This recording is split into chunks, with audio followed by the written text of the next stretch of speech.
Welcome back again. Last classல active வாய்ஸ்னா என்ன, பாசிவ் வாய்ஸ்னா என்ன, எப்போ ஆக்டிவ் வாய்ஸை பயன்படுத்தி பேசணும், எப்போ பாசிவ் வாய்ஸை பயன்படுத்தி பேசணும், பர்சனல் பாசிவ் வாய்ஸ்னா என்ன, இம்பர்சனல் பாசிவ் வாய்ஸ்னா என்ன, அப்புறம் எப்படி ஒரு ஆக்டிவ் வாய்ஸை பாசிவ் வாய்ஸ்க்கு மாத்துறது அப்படிங்கறத பத்தி பார்த்திருந்தோம். இந்த லாஸ்ட் கிளாஸ்ல ஃபர்ஸ்ட் மாடலை மட்டும் டென்ஸ் வைஸா 8 டென்ஸுக்கு எக்ஸாம்பிள் கொடுத்து உங்களுக்கு சொல்லி கொடுத்திருந்தேன். அப்பவே நான் சொல்லியிருந்தேன் இன்னும் 9 மாடல் இருக்குதுன்னு சொல்லியிருந்தேன். அந்த 9 மாடலையும் இன்னைய கிளாஸ்ல ஒவ்வொரு மாடலா உங்களுக்கு சொல்லி தர்றேன். So modal 2 infinitive modal. Subject, verb, infinitive form, object இருக்குது. ஓகே, சோ இங்க ஒன்று மாறுபட்டு காணப்படுது.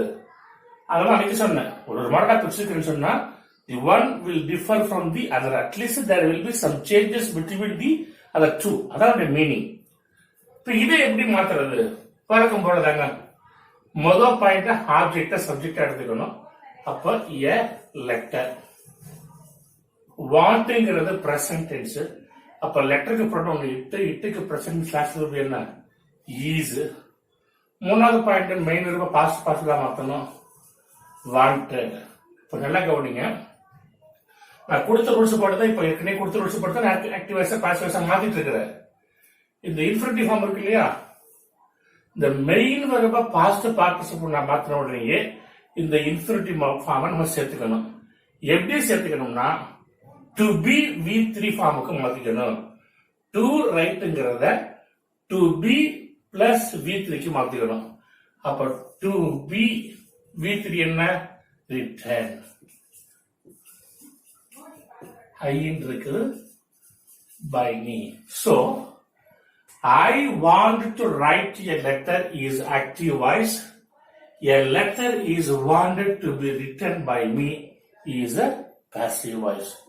ஒன்னு இல்லைங்க, நம்ம என்ன மாடல் பார்த்த மாதிரி அப்படியேதான். இங்க எக்ஸ்ட்ரா இந்த இன்ஃபினிட்டிவ் ஃபார்ம் இருக்குது. அதை நம்ம எங்க சேர்த்துக்கிறோம், மெயின் வருவ பாஸ்ட் பார்ட்டிசிபிள் ஆக்கணும்னு சேர்க்கிறோம். எப்படி சேர்க்கிறோம், டு இன்ஃபினிட்டிவ் வந்து டு பி V3க்கு மாத்திக்கிறோம். மற்றதெல்லாம் as it is அப்படியே எழுதணும்னா பாசிவ் வாய்ஸா மாறிடும். ஓகே, இன்னொரு example. He hopes to win the match. So he subject, hopes verb, to win infinitive, the match is object. இல்லைங்களா? அப்ப எப்படி மாறும்? முதல் பாயிண்ட் ஆப்ஜெக்ட் சப்ஜெக்ட் மாத்துறோம். the match. ஹோப்ஸ்ங்கிறது பிரசன்ட் டென்ஸ். அப்ப இட்டுக்கு ஈஸ், ஹோப்புக்கு past participle hoped. the match is hoped. To be இருக்குது. அப்ப to be won by him. அவ்வளவுதான். He hopes to win the match is active voice. The match is hoped to be won by him is a passive voice. அப்படி இல்லையா, இன்னொரு மாதிரியும் மாத்தலாம். எப்படி, he is hoped to win. He is hoped to win the match. Okay, he hopes in the he is hoped. Okay, he is hoped to win the match. புரியுதுங்களா? So he hopes to win the match can be changed into passive voice in two ways. One, the match is hoped to be won by him, or he is hoped to win the match. இன்னொரு example பார்க்கலாமா? Jasmine expects to receive a letter. Jasmine expects to receive a letter. அப்ப என்ன வரும்? A letter is expected to be received by Jasmine. A letter is expected to be received by Jasmine. அல்லது Jasmine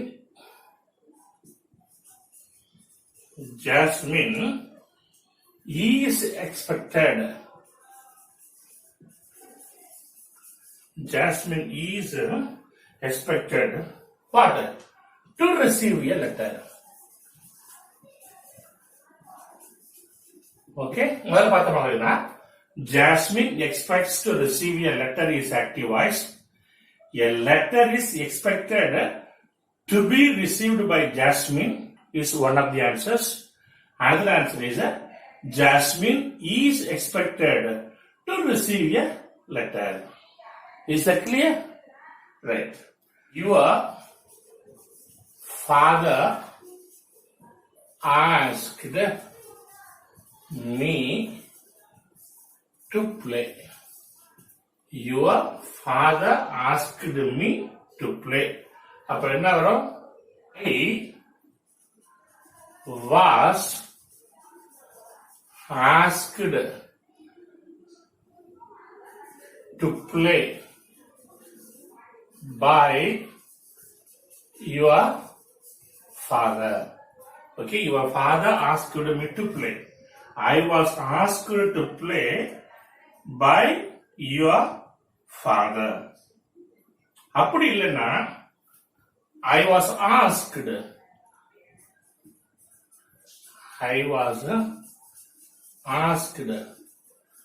by your father to play. So two kinds of answer. Two kind of answer. புரிஞ்சுதுங்களா? Right. இதோட model 2 முடிச்சுக்கலாம். Model 3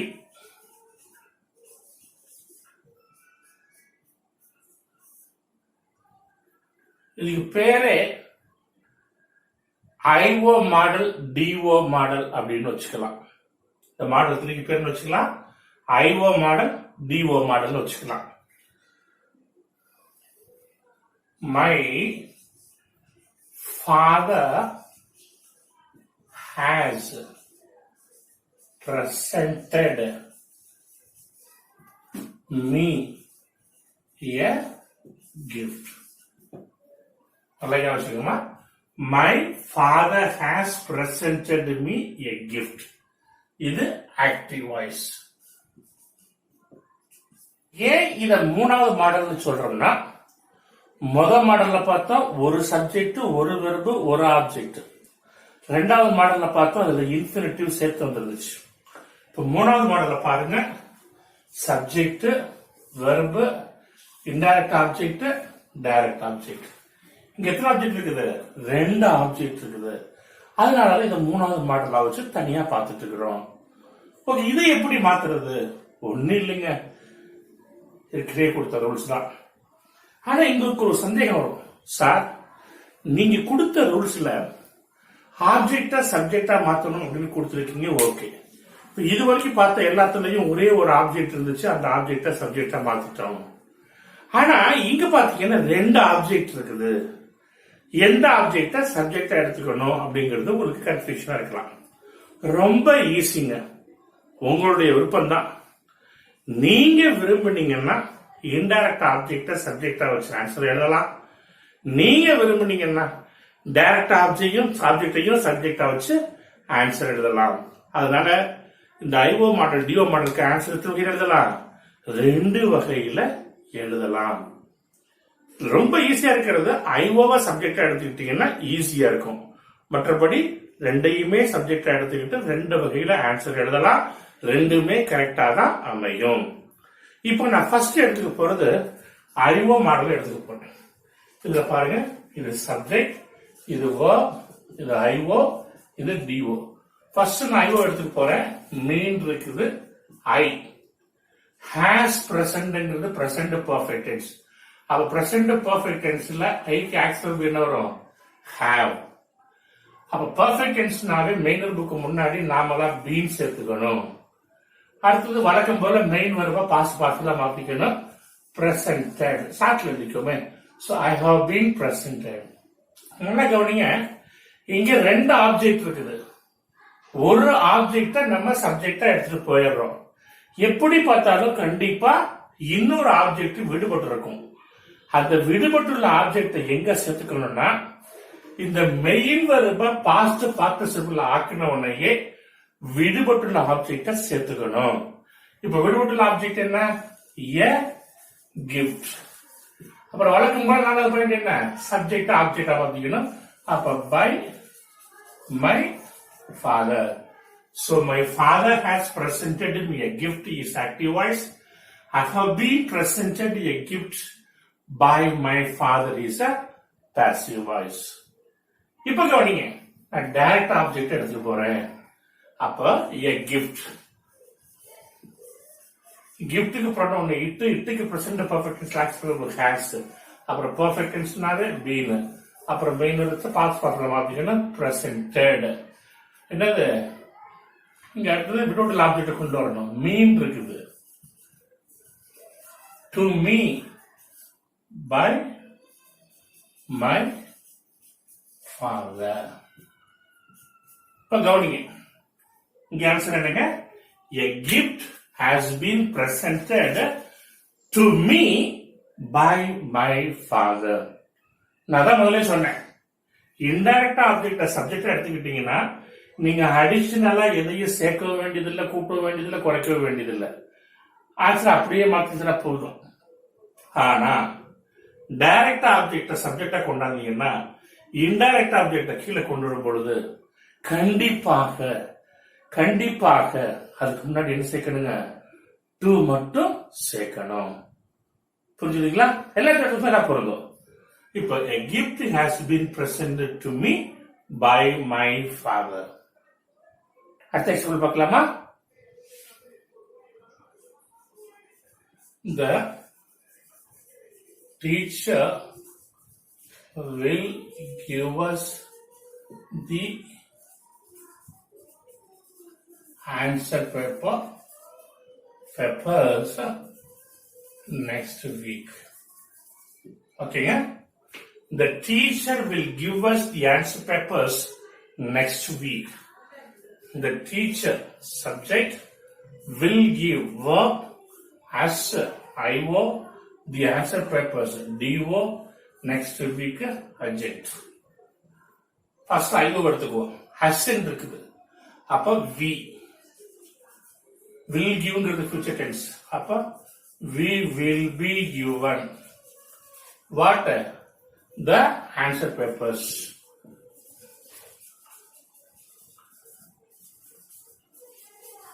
We will be given the answer papers by the teacher next week. Okay? We will be given the answer papers by the teacher next week. அப்படி இல்லைன்னா கவனிங்க, the answer papers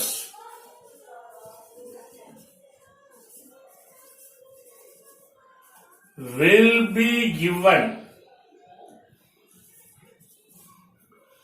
The answer papers will be given to us. Will be given to us by the teacher next week. Okay? ரெண்டு ஆன்சருங்க. First answer ஐயோ எடுத்துக்கிறோம். We will be given the answer papers by the teacher next week. அப்படி இல்லைன்னா the answer papers will be given to us by the teacher next week. புரிஞ்சுதுங்களா? Right. இப்ப நாலாவது model பார்க்கலாம். நாலாவது model starting with present tense. Starting with present tense. For example, bring a cup of tea. இதையே நாலாவது model சொல்றோம். இல்ல மற்ற மாடலுக்கு இதுக்கு உள்ள வித்தியாசம் என்ன? இங்க பாருங்க, bring verb, a cup of tea, object. இங்க என்ன இல்ல? சப்ஜெக்ட் இல்ல. அதனாலதான் இத நாலாவது மாடல் சொல்றோம். இதை எப்படி மாத்துறது? ஒரு ரூல்ஸ் இருக்குது, ஞாபகம் வச்சுங்க. சப்ஜெக்ட் இல்லாத வாக்கியத்தை பாசிவ் வாய்ஸ்க்கு மாற்றும் பொழுது எடுத்த உடனேயே லெட்டு சேர்த்துக்கணும். மற்றபடி நான் கொடுத்த ரூல்ஸ் படி மாத்தினீங்கன்னா ஆட்டோமேட்டிக்கா ஒரு ஆக்டிவ் வாய்ஸ் பாசிவ் வாய்ஸா மாறிடும். இப்ப பாருங்க, இங்க சப்ஜெக்ட் இல்ல. அப்ப எடுத்த உடனே என்ன பண்ணிக்க போறேன்? லெட்டு சேர்த்துக்க போறேன். அடுத்து வழக்கம் போல முதல் பாயிண்ட் என்ன? ஆப்ஜெக்ட சப்ஜெக்டா மாத்தணும். அப்ப a cup of tea. ரெண்டாவது பாயிண்ட் ஆக்சுவல் போடணும். நான் நேற்று கொடுக்கும் போதே சொல்லியிருந்தேன், எப்பப்பெல்லாம் பி அப்படிங்கறத சேர்க்கணுங்கிறதுக்கு 3 பாயிண்ட் கொடுத்திருந்தேன். அதுல ஒரு பாயிண்ட், ரெண்டாவது பாயிண்ட் சொல்லியிருந்தேன், சப்ஜெக்ட் இல்லாத வாக்கியத்தை பாசிவ் வாய்ஸ்க்கு மாத்தும் பொழுது நம்ம ஆக்சுவல் என்ன மட்டும்தான் சேர்த்துக்கணும், பி மட்டும்தான் சேர்த்துக்கணும்னு கொடுத்திருந்தேன். அதை அப்படியே ஃபாலோ பண்ணிக்குவோம், பிஏ போட்டுக்கலாம். மூணாவது பாயிண்ட் என்ன? மெயின் வெர்ப பாஸ்ட் பார்ட்டிசிபிளா மாத்தணும். bring past participle என்ன? brought. So bring a cup of tea is active voice. Let a cup of tea be brought is a passive voice. புரியுதுங்களா? இன்னொரு எக்ஸாம்பிள்.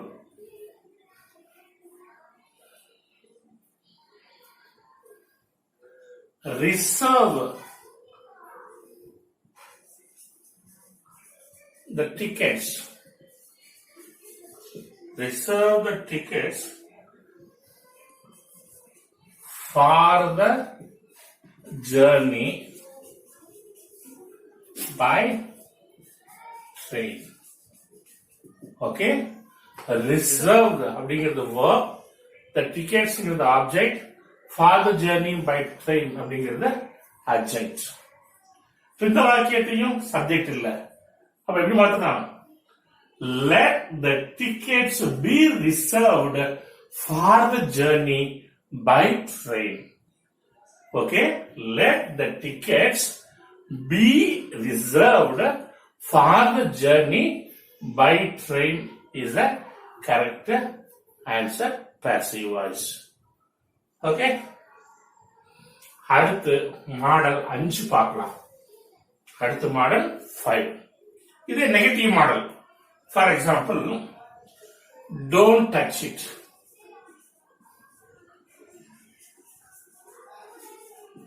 Don't touch it.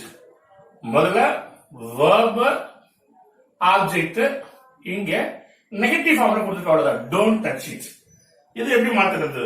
அதே தாங்க. let, eat. டோன்ட்ங்கிறது எப்படி மாறும்னா நாட்னு. let it not be touched. Okay, don't touch it. let first சேர்த்துக்கிறோம், object சுத்தமா மாத்திக்கிறோம், அப்படி பண்ணிக்கிறோம், not சேர்த்துக்கிறோம். so let it not be touched. so don't touch it is active voice. let it not be touched is the passive voice. அடுத்தது, don't beat the dog. For example, don't beat the dog. So negative object. அப்ப என்ன வரும்? let the dog not be beaten. let the dog not be beaten. அப்படி இல்லைன்னா இன்னொரு மாதிரியும் சொல்லலாம். you are warned not to beat the dog. Okay, the answer can be said in 2 ways. One, let the dog not be beaten. Second answer, you are warned not to beat the dog. அப்படியும் answer எழுதலாம். இதான் 5வது model. அடுத்து நம்ம பார்க்க போறது ஆறாவது model. Starting with let. Starting with let. For example, let us go for a walk. Let's go for a walk is the active voice.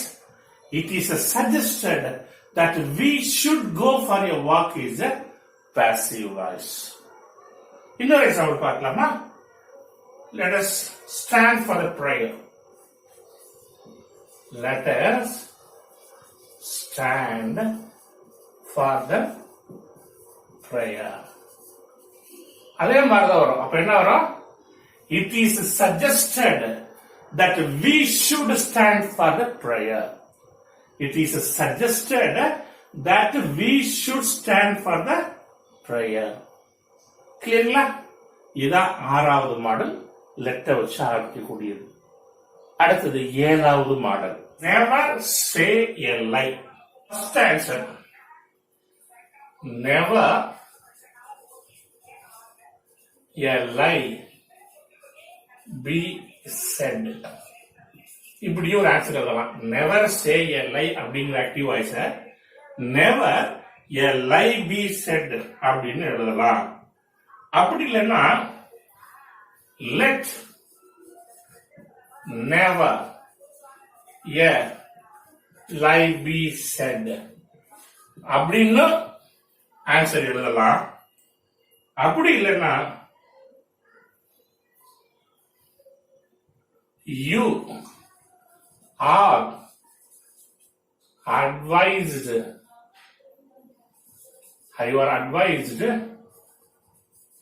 not to say lie.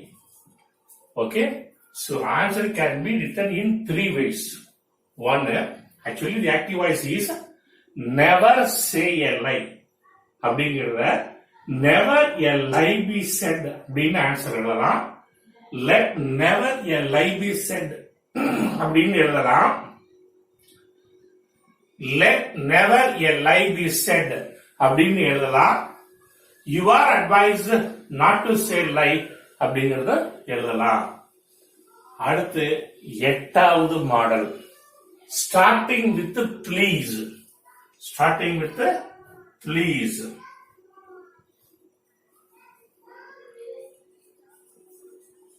Please help me to do the homework. Please help me to do the homework. இது active voice. இந்த மாதிரி வரக்கூடியது எப்படி மாத்துறது passive வாய்ஸ்க்கு? ப்ளீஸ்ன்னு வந்ததுனாவே அதை எடுத்துட்டு you are requested to help me to do the homework. இதை வந்து அப்படியே எழுதிக்க வேண்டியது. You are requested to help me. You are requested to help me to do the homework. இன்னொரு எக்ஸாம்பிள் பார்க்கலாமா? Please drop me near the railway station. வச்சுக்கோங்க. Please drop me near the railway station. அப்ப என்ன வரும்? You are requested to drop me near the railway station. புரியுதுங்களா? ரொம்ப easy, right? அடுத்தது ஒன்பதாவது model, simple question model.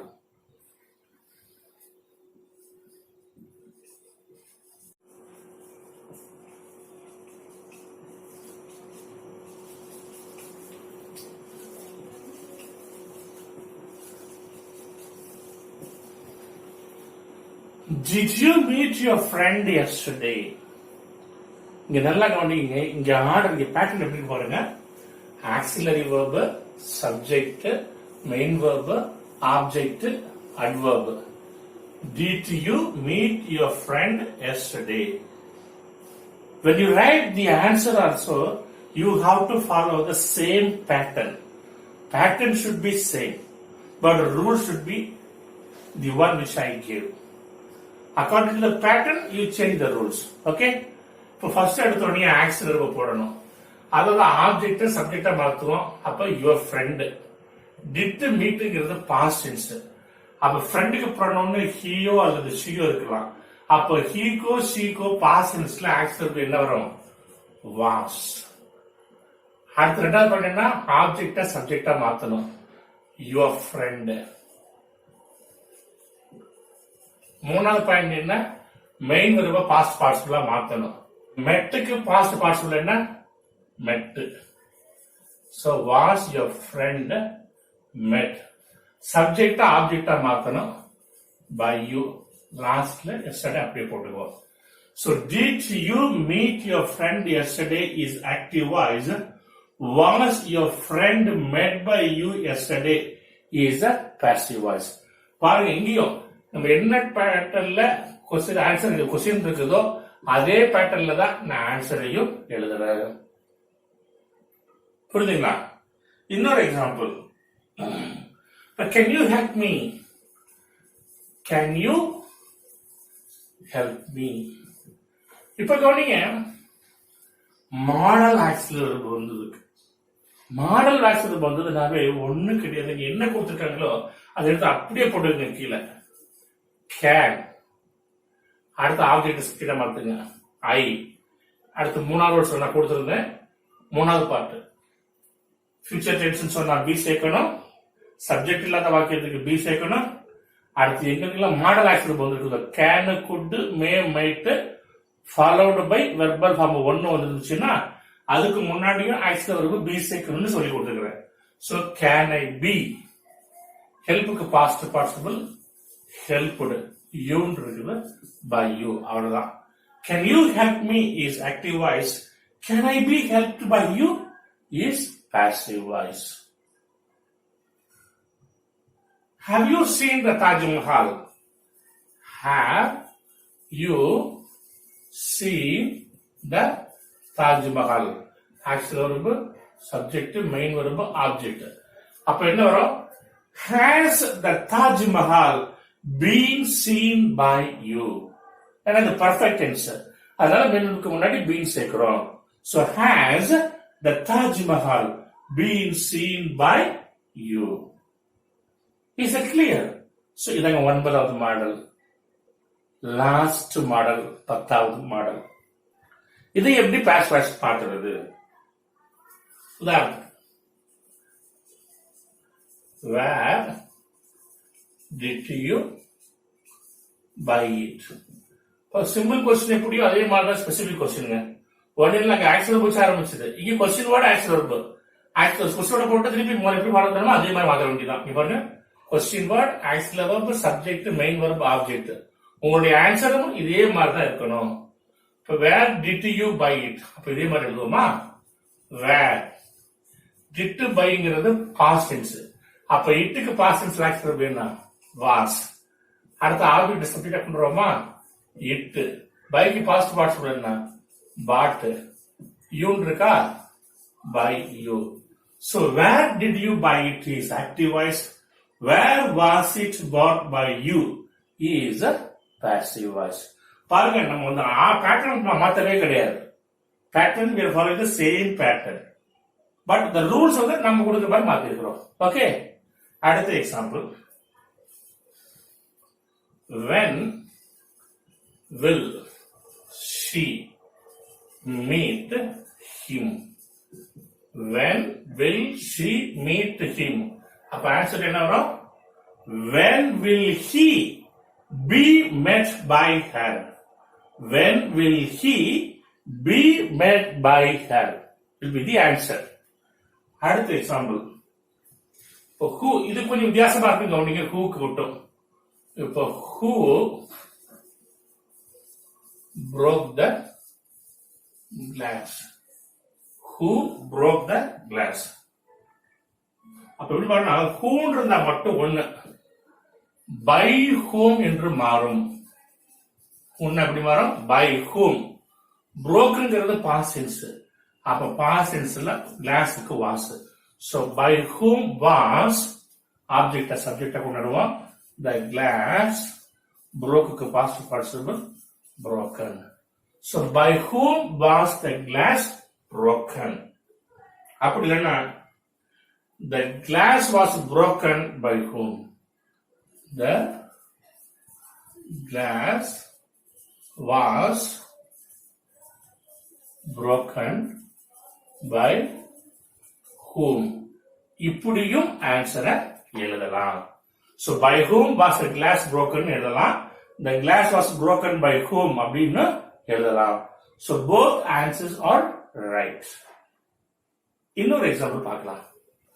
Who taught you grammar? யாரு உனக்கு கிராமர் நடத்தினது? இங்க ரெண்டு ஆப்ஜெக்ட் இருக்குது, ஐஓ டிஓ இருக்குது. Who taught you grammar? So இதுக்கு ஆன்சர் ஃபர்ஸ்ட் எப்படி எழுதலாம்? whom இருக்குதப்ப by whom, taught past tense. அப்ப யூக்கு வந்து என்ன வரும்? where. you. By whom were you taught grammar? So the answer by whom were you taught grammar. அடுத்த answer by whom was grammar taught to you. நல்லா கவனிங்க. by whom was grammar taught to you. இது ஒரு answer. ஏன்னா ஐஓவையும் முடி கொண்டு வரலாம், டிஓவையும் முடி கொண்டு வரலாம். அடுத்தது பாத்தீங்கன்னா who அப்படியே where you taught grammar.